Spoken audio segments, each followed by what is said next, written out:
साथियों नमस्कार, मैं हूं जयराम और आप देख रहे हैं आपका अपना चैनल फर्स्ट टॉक। आज हम जिस शख्सियत के साथ बैठे हैं इनका नाम है रवि गोयल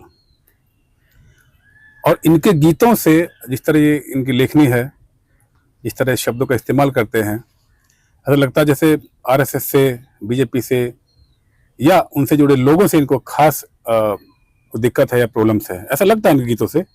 जानेंगे कि ऐसा क्यों है। रवि जी, पहले तो बहुत बहुत स्वागत है आपका। राम नमस्कार और दर्शकों को नमस्कार। दूसरा, क्या आप जिस तरह इतना तीखा लिखते हैं सरकार के खिलाफ, मोदी जी के खिलाफ, आरएसएस के खिलाफ या वो बहुत सारे संगठनों के खिलाफ, कोई खास वजह है, कोई खास एलर्जी है या फिर ऐसा कोई घटना है आपके साथ? नहीं, एक्चुअली घटना नहीं, काफी हद तक तो इनका जो इतिहास है वो मेरा खुद का देखा हुआ है। सन 92 से जिस तरह से इन्होंने क्या हुआ था, क्या किया था, वो सभी लोगों को मालूम है, उससे वो कोई छिपा नहीं है जी। हमारा किसी नेता से मतलब नहीं है, राजनीति से मतलब नहीं है, संगठन से मतलब नहीं है, किसी से कोई लेना देना नहीं। जो धर्म के मजाक उड़ाए जा रहे हैं गली गली, धर्म का इस्तेमाल गलत जगह हो रहा है, तो थोड़ी सी उसके लिए हम काफी पहले से सोचते भी थे और समझते भी थे कि राजनीति में इस टाइम जो धन बल, सत्ता बल, मतलब सत्ता बल को बनाए रखने के लिए धन बल का इस्तेमाल, धर्म बल का इस्तेमाल, सिर्फ 12 साल से यही तो देखना और क्या हो रहा है। आप जल्लाद ऐसी भाषा यूज करते हैं। इनके सारे जो हमने बिना मतलब लिखा हुआ है, जो तैयार किया हुआ, सब्जेक्ट वाइज तैयार किया हुआ है हमने, कि इन्होंने कहाँ कहाँ क्या क्या सोच के किया है। क्यों रघु राजन जी ने इस्तीफा दिया, क्यों वो अमेरिका चले गए, बाद में राहुल गांधी जी से जो मीटिंग हुई है गवर्नर साहब की, उसकी बातें किसको मालूम है? ना तो अखबार में लिखने दिया जा रहा है, ना मुंह से बोलने दिया जा रहा है, ना कोई बताने दिया जा रहा है। क्या फोटो मतलब सब चीज को मोदी जी का फोटो नोट पर आप ये कहना चाह रहे हैं? यस, वो सब नोटों का फोटो लाने का जुगाड़ था, जिसको गवर्नर ने मना कर दिया। बोले ये पॉसिबल नहीं। बहुत बड़ा ब्लेम लगा रहे हैं आप। ब्लेम है जी, मैं बिल्कुल ओपन बोल रहा हूँ ये बात। जेल जाएंगे पक्का? जेल तो देखो, अभी तक जेल में से कौन नहीं गया जेल। इस मोदी राज में उल्टा हो रहा है कि जिसको जेल में जाना चाहिए वो सत्ता में बैठा है, जिसको सत्ता में रहना चाहिए वो जेलों में जा रहा है। शुरुआत है, पहला गीत कौन सा सुना रहे हैं? जी जी जी, देखिए पहला गीत वो ये जो किसान आंदोलन जो हुआ था जी, उसकी एक जो जड़ थी, जो उसका क्या उनकी चाहत थी, कथा मामानों की, क्या ऐसा कुछ? हाँ, वो क्या नाम है, बस आंदोलन ही है, आंदोलन का जिक्र। तो पहले हम लोग गीत सुन लेंगे। हाँ बिल्कुल बिल्कुल, गीत सुनते हैं, फिर हम लोग चर्चा करेंगे आगे। तो साथियों, गीत सुनते हैं पहले।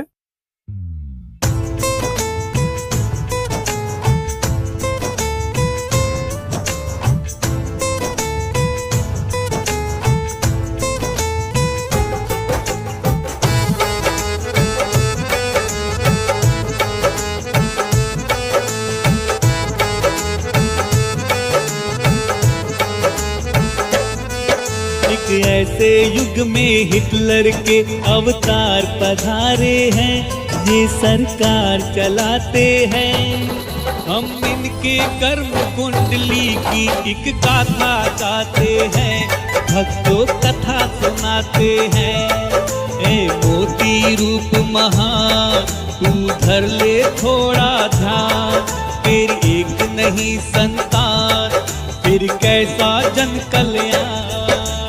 इन परिवार के पारिवारिक पहचान बताते हैं, विज्ञापन में लिखाते हैं।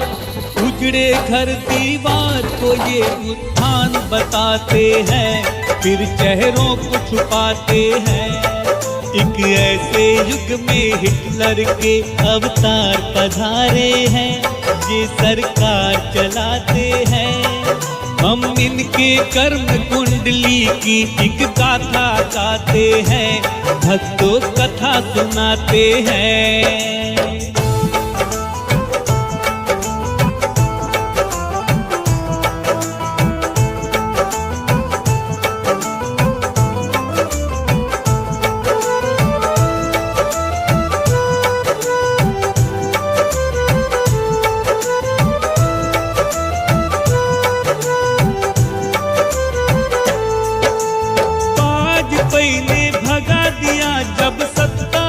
गलियारों से राम नाम का चोला पहने घूमे फिरे बाजारों में, मंदिर मस्जिद न्याय मांग रहे बजा के बीन मदारी से।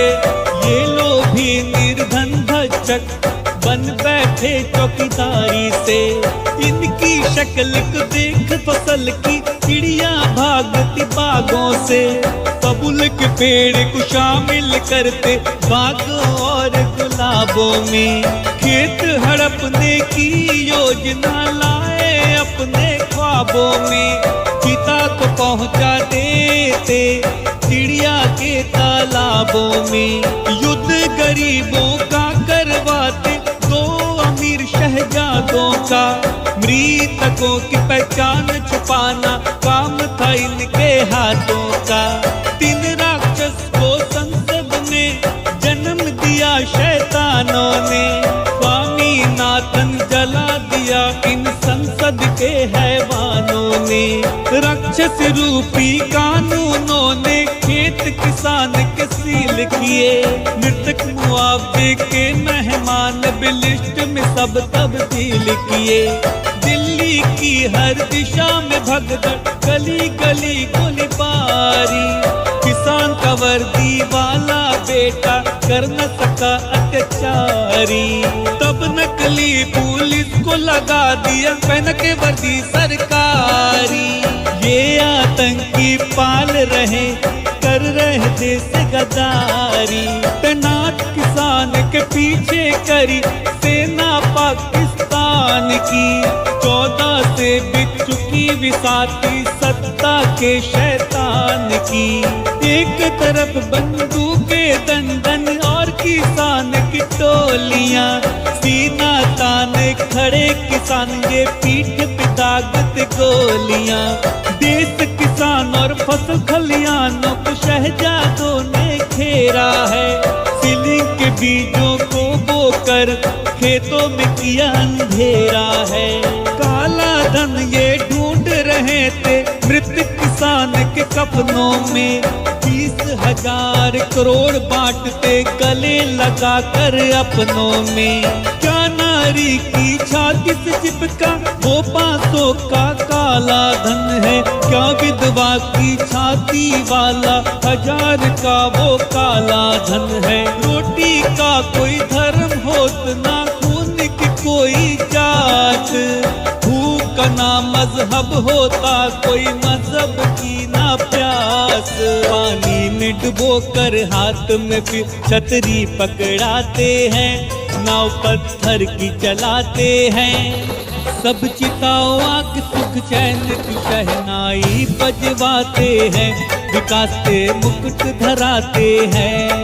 ये बंदूक की आग से सभी बुझे चूल्हे जलवाते हैं। चिंगारी को छुपाते हैं। ये प्रहार परिंदों पे करना प्रयास बताते हैं। पंछी उड़ नहीं पाते हैं। ए बंदूकधारी दरबार किसानों पे कर एहसान। ये खेत के साज सिंगार का होते बहुमूल्य सामान। एक ऐसे युग में हिटलर के अवतार पधारे हैं। ये सरकार चलाते हैं। हम इनके कर्म कुंडली की एक गाथा गाते हैं। भक्तों कथा सुनाते हैं।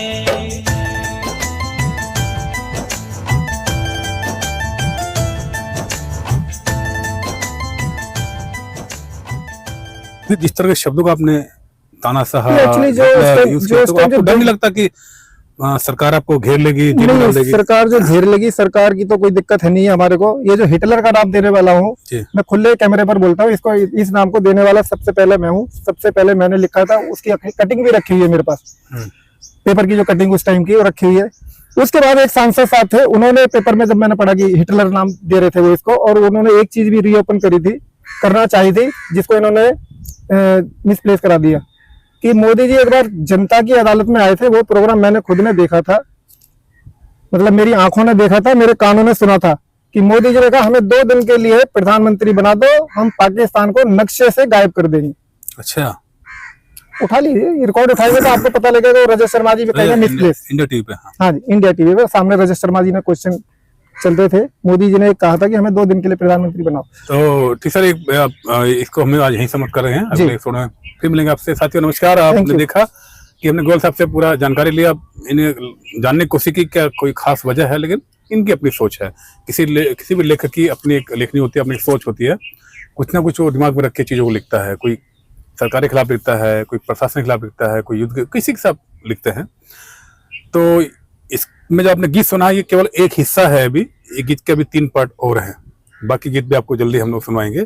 तो आज के कार्यक्रम में हम लोग यही इजाज़त लेते हैं, मिलेंगे एक लोग नए एपिसोड में, तब तक के लिए हमें इजाज़त दीजिए। नमस्कार। नमस्कार।